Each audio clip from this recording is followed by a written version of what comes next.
Hi, my name's Bridget and I'm a nurse. I'm here to talk to you today about a health program which provides support to refugees and newly arrived migrants to Australia. I'm really privileged to work as a refugee nurse advocate. I work on a program called ARANAP, which stands for Adelaide Refugee and New Arrivals Program. Mostly, we work with people who are newly arrived in Australia and help them to navigate and get the best out of a confusing health system. We have 3 nurses from STARS who work as nurse advocates and 4 bilingual bicultural workers from ARA who work alongside us. We've been operating for nearly 2 years now, and some of you may already have heard about us or even know someone that we're working with. So I'm going to tell you a little bit about the program, and if you think we may be able to help you with your health needs, please contact either ARA or STARS and request support for yourselves, family or friends. As nurses, we meet with you and do a thorough health assessment. We talk to you about your unmet health needs and concerns and provide information about your body and how all your body parts work together to keep you healthy. We discuss your medications and make sure you're taking the correct dose prescribed by your doctor. And if you're taking lots of medicines, we can arrange for a pharmacist and an interpreter to come to your home and explain all about your medications and the interactions they may have with your body. We provide information about medical diagnoses and spend time with you to make sure you understand what is happening in your body and what to expect in the future. We can come to doctor's appointments with you and explain to the doctor what your health concerns are and ask for clarification on anything you don't understand. We can request referrals to specialists and ask for varied treatments like injections for pain relief and investigations such as x-rays or ultrasounds. We can recommend different treatment plans, including access to care plans, which gives you 5 visits per year to a health professional like a physiotherapist, dietitian, foot doctor, or even counselling. If you need a visit to the dentist, we can arrange this, and we can also make appointments for you to have your sight and hearing checked. Basically, we try to look at your health holistically so that you can enjoy a healthy and happy life, knowing that you're getting the best coordinated care available. We also explain to you about the health system and your rights to request thorough care from your doctors and specialists, including the right to request an interpreter. We link you in with after-hours doctors' services who can visit your home after 6 o'clock at night, and they use over-the-phone interpreters. We explain when it's necessary to call for an ambulance and when to visit the emergency part of the hospital. Our bilingual bicultural workers from ARA also provide health information, explain the health system, and support you and point you in the right direction for a variety of different community groups. They're connected with all kinds of organisations and are really useful, so they're great people to know. They even organise community health events like this Expo. So I'm going to talk a little bit now about how you can help yourself get the best out of a GP visit.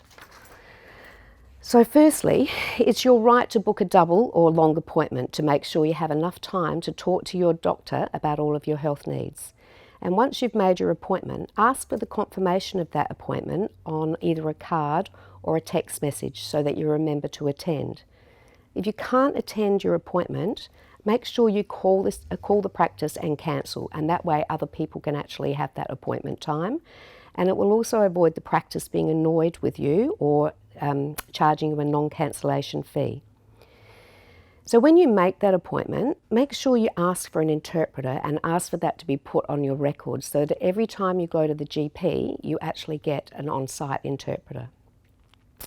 If you have difficulty asking for an interpreter and you can't get your message across to the reception staff, you can get one of these cards here from the ARA office. It's called I Need an Interpreter, and you just write the language that you need on the card, and therefore the practice staff will know to get you an interpreter.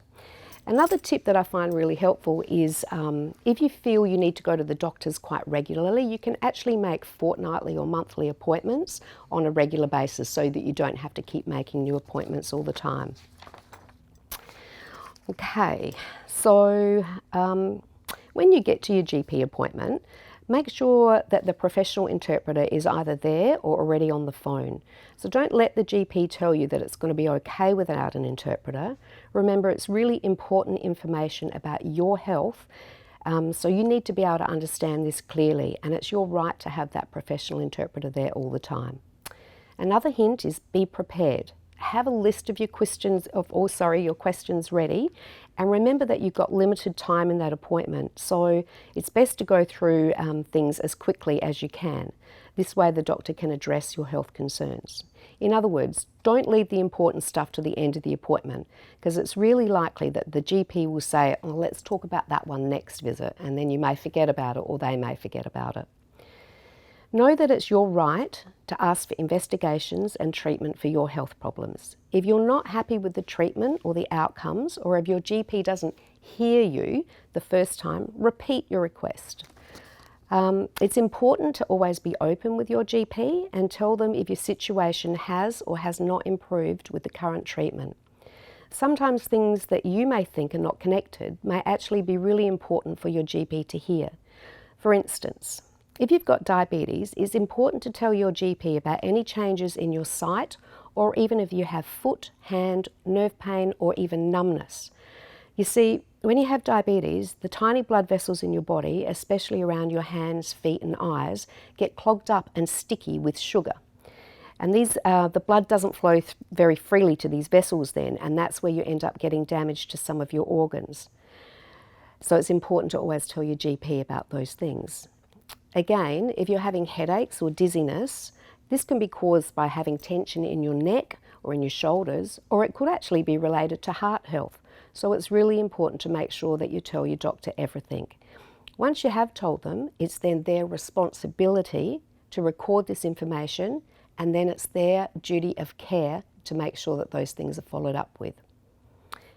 Again, if you're prescribed new medications or even a change in medication, make sure your doctor is clear about how and when you're supposed to take this, or if you need to stop taking another medication you're taking. To be certain that you're not making mistakes and causing your body harm, it's a really good idea to all the time when you go to the GP, take all of your medications with you so the GP can check them and make sure that you're taking the correct ones. When you've finished your appointment, you need to let the reception know that you've finished, and that you need to book, if you need to book another appointment. Again, ask for an appointment card with the date and time on it, and remember, if you become unwell after hours, you can call the after hours GP or the emergency on 000 for ambulance. Remember, GPs are being paid for every visit that you have to them, even the long ones, and they get a Medicare rebate for every referral that they do to a specialist. So when they request, even when they request if you have a medication review from a pharmacist, they get a rebate for that as well. You are paying for every visit you make to the GP through your taxes, even if you think you're not out of pocket. So you actually deserve the best care available, so make sure you ask for it. Okay, using interpreters is a really important thing. So some health professionals that are provided free interpreting service are GPs, the practice staff also, so that's the admin staff at the front, the nursing staff, all specialists, and pharmacists. They all get free interpreting services. So a lot of people don't realise that pharmacists actually have the right to use the free TIS service. So if you do go to your pharmacist and they're giving you new medications, it's your right to actually ask for a interpreting service. And if they don't know about it, contact one of us and we will get in contact with the pharmacist and let them know how to register for it. So some of the benefits of using a professional interpreter is that you get informed consent for all of your treatments and informed consent about your condition. Some of the sensitive information is not suitable for family or friends, so they may be embarrassed to repeat that information to you, or they may misinterpret it or not understand it, and then you don't get the correct information.